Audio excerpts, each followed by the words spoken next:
Jair Bolsonaro de volta ao Brasil.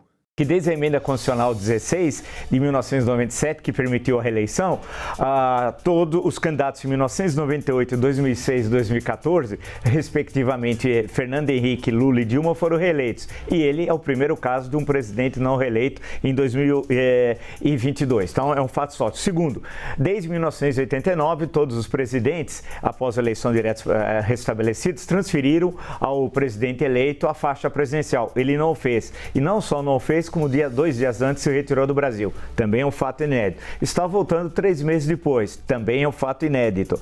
Ele tem de se comportar agora como um cidadão normal, como eu, como você, como nós. Claro, com algumas prerrogativas de ex-presidente da República. E ele vai ter de se acostumar com isso. A grande questão é se ele conseguirá se transformar num líder político de oposição. Ele não foi, durante 28 anos, deputado federal, líder de ninguém. Tanto que quando foi candidato a presidente, teve 4 votos. A presidência da Câmara de Deputados, 4, 5, entre 513 deputados. Então, o desafio, se ele vai conseguir ser líder, não da direita, porque ele falou para nós ontem que é de direita. Não, ele é de extrema direita. A questão é se teremos uma direita conservadora, no sentido inglês, como é hoje o primeiro-ministro inglês, né, que pensa o oposto dele.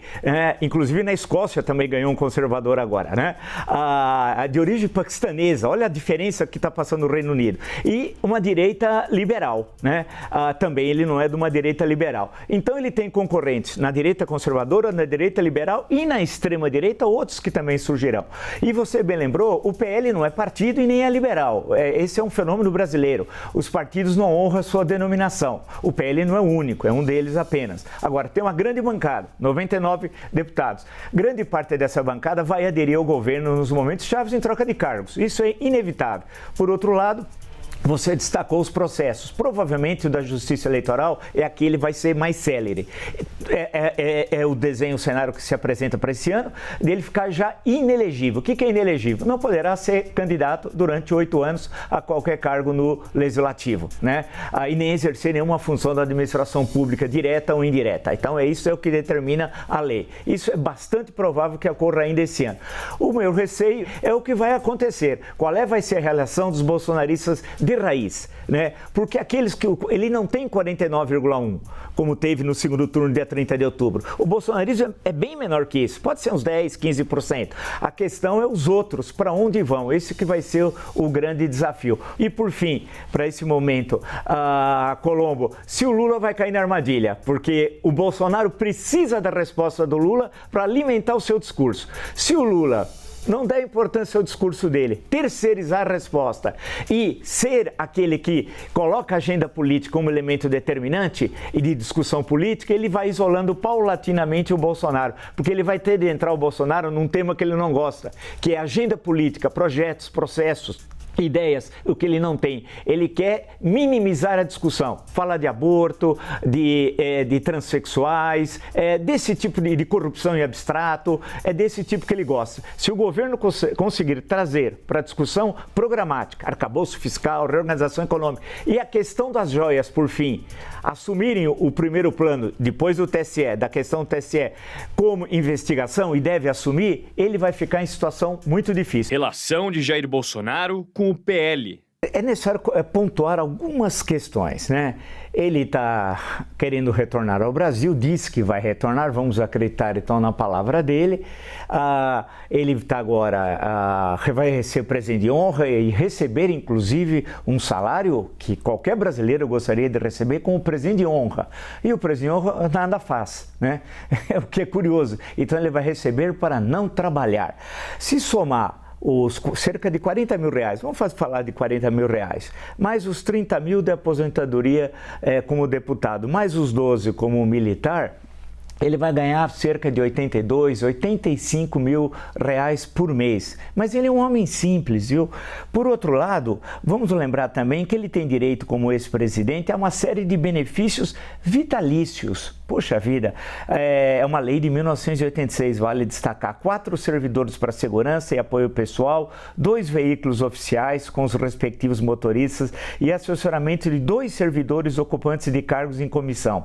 Gastos com diárias de hotel, passagens de avião, combustíveis, seguros também estão previstos. Todas essas despesas são pagas pela Presidência da República. Bem, com tudo isso, ele ainda vai querer mais. Mas o quê? Claro que tem como um ex-presidente da República e um político conhecido, deve ter uma segurança pública no aeroporto, até para não prejudicar os outros que vão utilizar o aeroporto, porque eu estou pensando nos outros e não nele, aqueles que vão ter dificuldade de deslocamento em Brasília.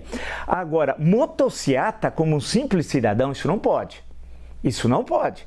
Ele não é mais presidente da República, não vai mais fazer passeata, ele tem de lembrar que existe uma coisa chamada Constituição e uma coisa chamada ordenamento legal. Acabou aquelas palhaçadas, me desculpe usar essa expressão que é deselegante, que ele fazia. Isso acabou. Ele vai discursar no aeroporto, vai atacar as instituições, vai atacar o Tribunal Superior Eleitoral, vai atacar o presidente Lula, tudo isso nós sabemos, né? Agora, ele vai em direção à sua casa, não sei quem paga o aluguel da casa, né? Uma casa que é uma mansão, né? E olha com os jardins e tal, não sei se é o partido, ou seja, nós que pagamos também. A lei, ele é um homem muito simples, tem um pequeno presente de 16 milhões e meio, né? Que ele esqueceu de declarar, tem mais um outro e tem mais um outro que apareceu agora, né? Que nós vamos certamente comentar a posteriori. Ele, como um homem simples, então ele quer a estrutura de Estado a seu serviço e não terá. O que ele deve ter é essa lei de 1986, a devida proteção, como qualquer ex-presidente da República. Ele não é melhor ou pior do que ninguém como ex-presidente, né? Agora, o que não pode é fazer comício, ocupar espaços públicos e criar dificuldade por ir e vir, que é um direito constitucional. Terceiro estojo de joias para ex-presidente. Por isso que eles odeiam a liberdade de imprensa, né? Atacavam jornalistas, agrediam verbalmente, fisicamente, né? Todas aquelas coações do cercadinho, né? Foi ontem isso, o cercadinho, né? Parece que foi na pré-história, né? Eu, quando vejo os nossos colegas na rua fazendo as reportagens, eu fico tão tranquilo agora, porque eu sei que eles podem falar, nos informar, e informar a todos que nos acompanham. Há meses atrás, ao estar informando a quem nos acompanha, eles tinham receio que pudessem ser agredidos. Então, toda vez que eu vejo agora um colega nosso dando uma informação da rua de forma tranquila, eu fico muito feliz. Eu falo, o Brasil voltou a ser Brasil. Mais um estojo, por quê? Qual a razão? Advocacia administrativa? Formação de quadrilha? Corrupção passiva? Estou perguntando, como diria Roberta Vallone, pontos de interrogação. Peculato? Eu não sei, tem o Código Penal aí, né? Por que mais um estojo? E também não tinha sido declarado. Vai ter de devolver. Isso significa, grosso modo, uma linguagem mais vulgar, apropriação indébita. E as pessoas, os seus seguidores, não ficam indignados? Eu fico imaginando assim, sabe quantas viagens no governo Bolsonaro, de representantes do governo Bolsonaro ao Oriente Médio, aquela região, Dubai, Arábia Saudita, Emirados Árabes Unidos, Bahrein, 150 viagens. 150! O que foram fazer lá? Né? Colocaram uma embaixada no Bahrein. Não tinha embaixador, colocaram encarregado de negócios. Que importância tem para nós o Bahrein? Então ele está voltando ao Brasil. Vamos perguntar para ele certamente, tudo jóia, Bolsonaro? Ele vai falar, pero no mucho, porque ele foi obrigado a devolver tudo, né? Então, para ser oposição e concluir, se eles quiserem ser oposição, tem de ser bom, faz bom para o país. Conheço a história da União Democrática Nacional, conheço a história da chamada banda de música, que eram parlamentares que eu tenho uma saudade, né? É de Afonso Arinos, Prado Kelly, Adalto Lúcio Cardoso, Aliomar Barleiro, esses dois últimos depois foram para o Supremo Tribunal Federal, Carlos Lacerda, que foi provavelmente o maior orador da sua geração, que eram pessoas com conhecimento jurídico, político, histórico, brilhantes oradores e que tinham as mãos limpas, né?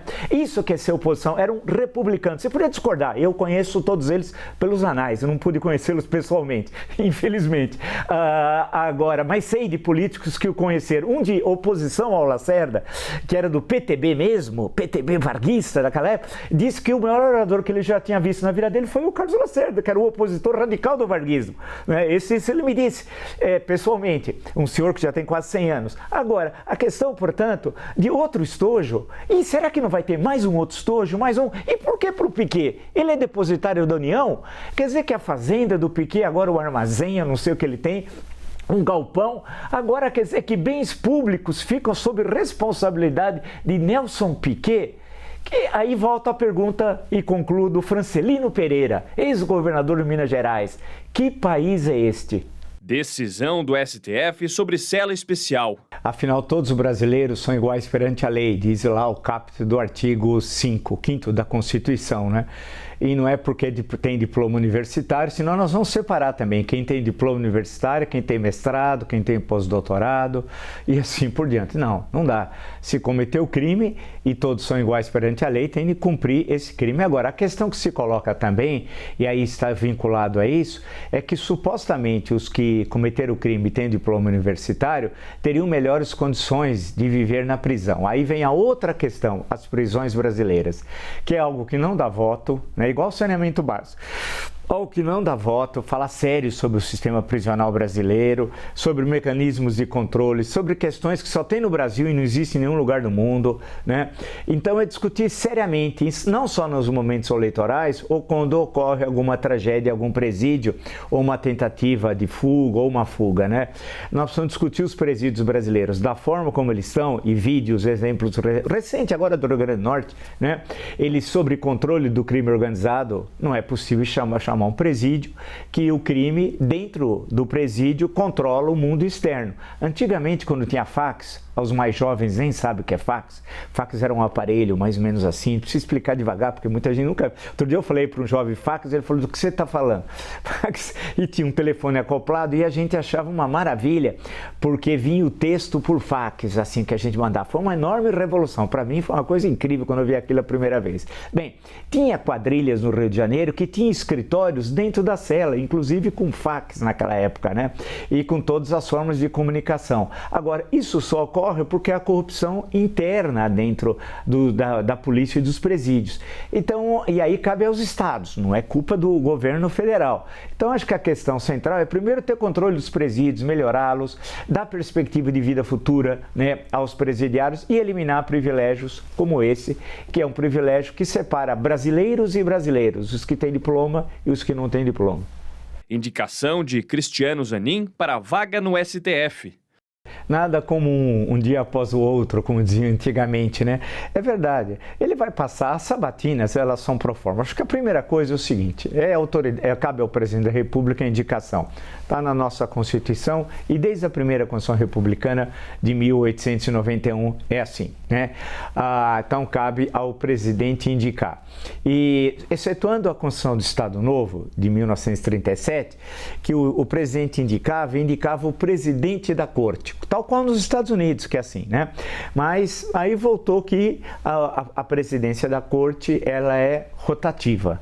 Bem, a questão que se coloca é que existem excelentes advogados no Brasil, excelentes juízes, desembargadores, juízes, ministros do STJ, grandes juristas, tal. O presidente pode nomear, evidentemente, dentro das normas que determina a Constituição, que está lá, entre outros, um notável saber jurídico, a reputação ilibada, idade mínima, idade máxima, etc.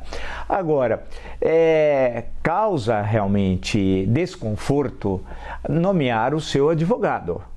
Eu estou tentando me lembrar aqui, tem muitos ministros, presidentes, que nomearam os seus ministros da Justiça. Campos Salles nomeou Epitácio Pessoa, que era seu ministro, e tinha nomeado depois nomeou Alberto Torres, também foi seu ministro, quase na mesma época. Mas é bom lembrar que tanto Epitácio Pessoa como Alberto Torres, especialmente Alberto Torres, que é um pai do pensamento autoritário brasileiro, estão acima, com todo respeito ao senhor Ricardo Zanin, a importância que ele tem no mundo jurídico político brasileiro. Agora, cabe ao presidente da República fazer essa indicação, que vai ser aprovada na CCJ, vai no plenário com absoluta absoluta tranquilidade. Agora, eu não acho, nesse sentido, republicano indicar um seu advogado por tantos anos, não é advogado de agora, por tantos anos em ações tão controversas, mas independente de ser controversas ou não, para ser ministro do Supremo Tribunal Federal da nossa Suprema Corte. Ataques a Nicolas Ferreira na Câmara dos Deputados. Eu assisti grande parte da sessão, fiquei envergonhado. Algumas vezes até ri, porque teve momentos que você ria, né? Como se fosse uma comédia. Mas no fundo eu estava muito triste, porque era uma sessão da Comissão de Constituição e Justiça. E o que menos se falou foi sobre ela, sobre a Constituição. Teve momentos realmente extremamente desagradáveis. Eu sei que isso ocorre em outros países do mundo. Quem nos acompanha, não pense que isso é só no Brasil não, viu? Vocês não imaginam uma discussão no Parlamento da Itália, muitas vezes com a senhora Meloni e outros por ali. Mas é muito triste. A discutir as questões constitucionais afeitas ao ministro do Ministério da Justiça e Segurança Pública, eu acho que isso foi 1% do tempo. 99% eles queriam lacrar para colocar nas suas redes sociais. Em relação ao jovem deputado de Minas Gerais, é lamentável para ele ver como como pode virar o bumerangue contra, também o que foi falado sobre ele. E uma expressão usada aí, que eu não vou usar aqui, que foi atribuída ao presidente Rui Falcão, presidente da Comissão de Constituição e Justiça, o microfone estava desligado. Foi um outro, alguém que falou, quem foi eu não sei, ele está acusando um deputado de Minas Gerais, mas que mostra também como o preconceito está arraigado, e muitas vezes em correntes ideológicas as mais diferentes possíveis, né?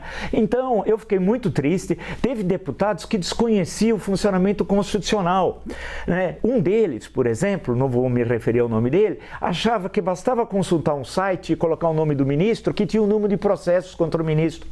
Ou seja, ele não sabia que aquele site informa quantas vezes na justiça o seu nome apareceu como testemunha, por exemplo, contas eleitorais, não são processos. Quer dizer, não tem a informação básica e está na Comissão de Constituição e Justiça.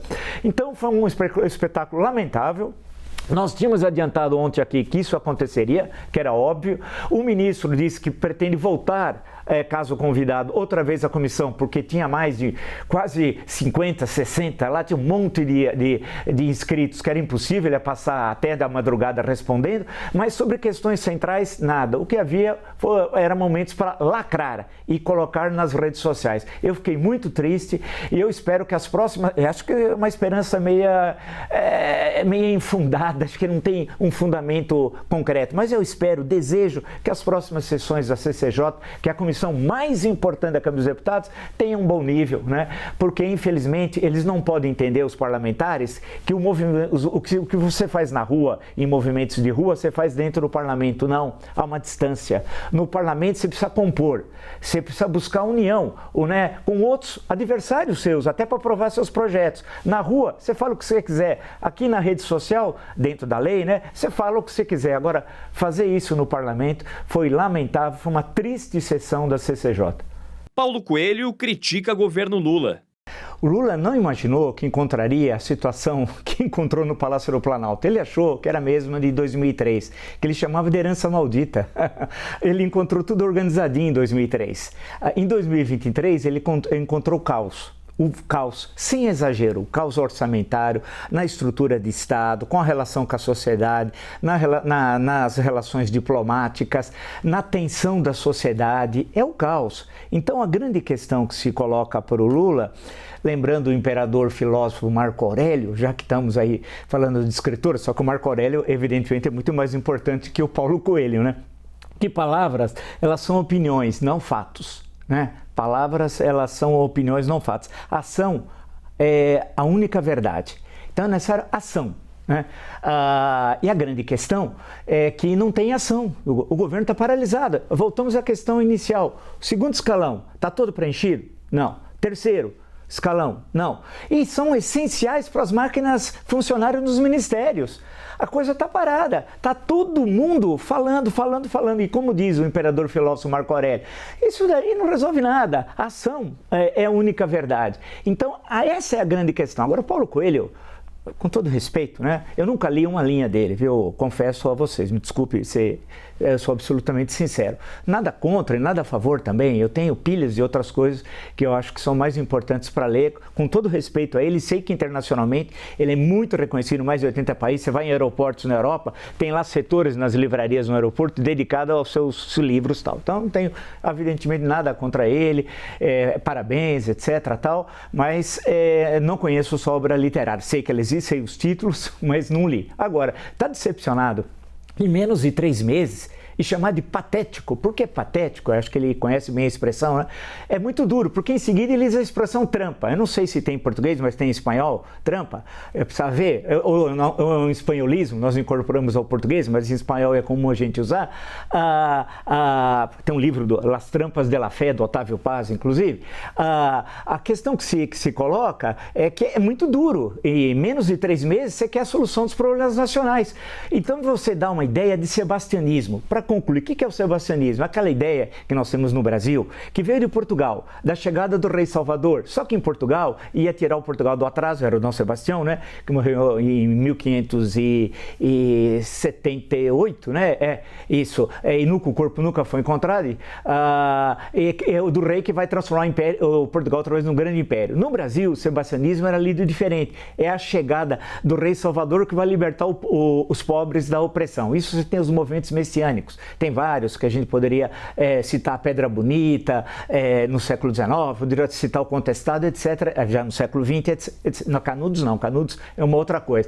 Então a grande questão é que ele quer que o presidente tenha uma varinha mágica. Não dá, o Congresso tomou posse dia 1 de fevereiro, o novo Congresso. Portanto, há menos de 2 meses, o presidente há menos de 3 meses, numa situação complexa. Então, lembre-se do Marco Aurélio, certamente o Paulo Coelho já deve ter lido as meditações do grande imperador filósofo. A ação é a única verdade. E para fazer ação, precisa construir as condições políticas. Escuribe falou minutos atrás, o nosso Marco Aurélio do Diadema.